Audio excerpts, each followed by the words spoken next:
नमस्कार, मैं हूं आपके साथ प्रिया। आप देख रहे हैं TTN 24 न्यूज। आज की खबरों की शुरुआत कुछ बड़ी खबरों के साथ।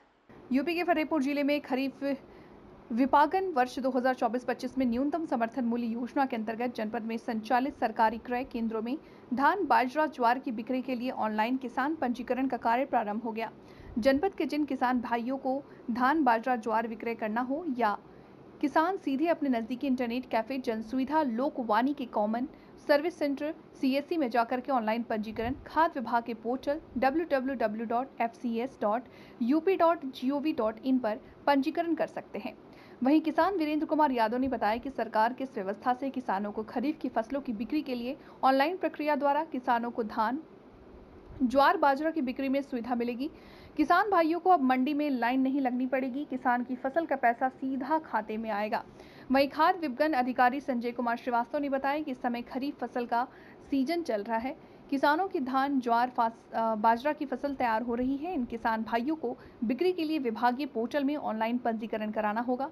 जनपद में 1 अक्टूबर से ज्वार और बाजरा की खरीद प्रारंभ हो जाएगी। वहीं धान की खरीदी 1 नवंबर से प्रारंभ की जाएगी। सरकार द्वारा धान का समर्थन मूल्य 2300 रुपये प्रति क्विंटल की दर से रखा गया है। उन्होंने ये भी बताया कि जनपद में 52 क्रय केंद्र बनाए गए हैं। किसान भाई अपने नजदीकी जन सेवा केंद्र में आधार कार्ड लेकर के ऑनलाइन पंजीकरण करा लें। शुरू होगी धान की, उससे पहले मोटे अनाज की पिछली बार से जो खरीद शुरू हुई है 1 अक्टूबर से वो शुरू हो जाएगी। इसके लिए पंजीकरण जो है वो शुरू हो गए हैं। किसान भाई जो है वो जाके अपने आधार कार्ड के आधार पर वो पंजीकरण करवा लें। किसी भी साइबर कैफ़े से, स्वयं अगर है इंटरनेट और कंप्यूटर है, मोबाइल है तो करवा सकते हैं, करवा लें। और उसके बाद 2300 का रेट है। आराम से जाएं सेंटर पर और समय पर सत्यापन हो जाएगा और बेचें। जैसे कि किसान भाई, अभी बहुत सारे किसान ऐसे लोग हैं कि अनपढ़ हैं, तो उनके लिए क्या व्यवस्थाएं की गई है और किस प्रकार से उनको अपने डॉक्यूमेंट्स तैयार करके? डॉक्यूमेंट कुछ नहीं तैयार करने हैं उनको, ये आधार कार्ड लेके जाएंगे अपना। आधार कार्ड जैसे ही डालेंगे, अगर पूर्व वर्षों में उन्होंने बेचा है या रजिस्ट्रेशन करवाया है, उनकी सारी डिटेल आ जाएगी। तो उनको देख लेना है। अगर अपना पढ़े लिखे नहीं है तो उनका बेटा होगा या साइबर कैफ़े में जो होता है वो पढ़ के बता देगा कि हाँ इसमें ये चीज़ें हैं, लिखी हैं, ये ज़मीन है आपकी, इतना धान है, उसमें धान का रकबा इनको वैसे तो भरना नहीं पड़ेगा जो बताया जा रहा है इस बार। गत वर्षों भरना पड़ता था, इस बार शायद खसरा ऑनलाइन हो रहा है। ऑनलाइन खसरा हो जाए तो कुछ नहीं भरना होगा, अपने आप बस लॉक कर देना होगा कि हाँ देख लें कि सही है, जो उनका अपना शेयर है वो सही भरा है, जो रकबा है वो सही भरा है, तो उसको लॉक कर दें, पंजीकरण हो जाएगा। वो सीधे SDM के पोर्टल पे चला जाएगी। SDM साहब लोग सब सत्यापित करेंगे और फिर वो खरीद के लिए रेडी हो जाएगा। कुल कितने सेंटर सर अभी तक? इस बार अभी तक 52 सेंटर हुए हैं और अभी संभावनाएं और हैं। अभी शुरुआती दौर में 52 सेंटर के प्रस्ताव प्राप्त हुए थे, वो DM महोदया से अनुमोदित हो गए हैं।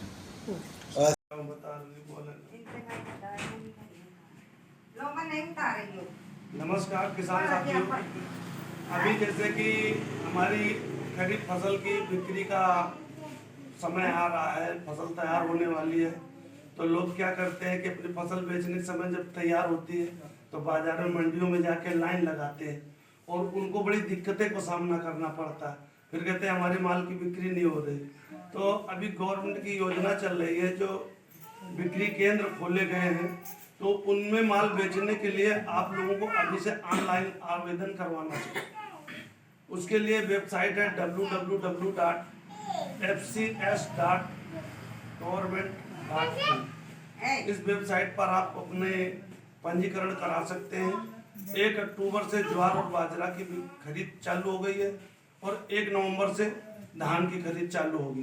तो अभी से आप लोग अपना कॉमन सर्विस सेंटर है, जैसे जनवारी, लोक जनसेवा केंद्र, इनमें अपनी ऑनलाइन बुकिंग करवाइए। आधार कार्ड, खतौनी, बैंक की पासबुक, मोबाइल नंबर ले जा करके पंजीकरण करवा दीजिए।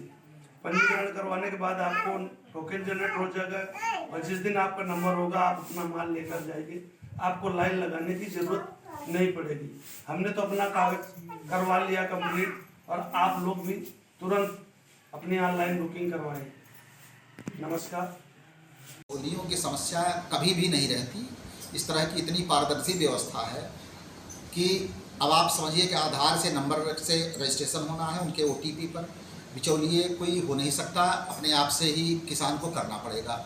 इसके बाद पैसे की जहाँ तक बात है, PFMS से पैसा जाता है, जो आधार से लिंक खाता होगा उसी में पैसा जाना है, तो बिचौलिए की वहाँ भी संभावना खत्म हो जाती है। अब किसान ही अपना किसी को दे दे तभी वो बिचौलिया घुस सकता है। उसके लिए भी ये होता है कि अगर कहीं पकड़े जाते हैं तो नियमानुसार कार्रवाई हो जाती है। आप विगत वर्षों में सुने थे कि वहाँ पर थरियाओं में FIR करवाई गई थी। ऐसे अगर कहीं फिर भी अगर संज्ञान में आता है कि वो सेंध लगाते हैं तो उनके ऊपर कठोर कार्रवाई की जाएगी। हमारे माध्यम से किसान भाइयों को क्या संदेश देना चाहिए? यही है कि आप पैनिक में ना आएँ, आराम से अपना रजिस्ट्रेशन पहले से करवा लें। 2300 का रेट है, इससे कम पर किसी भी दशा में बिचौलियों को, बनियों को, किसी को न बेचें। अगर इससे ऊपर मिलता है तो आपका चाहे जहां आप बिल्कुल सहर्ष जाइए, लेकिन अगर इससे कम आपको रेट कोई देता है तो कतई न बेचें। केंद्र पे आएँ, स्वागत आपका किया जाए।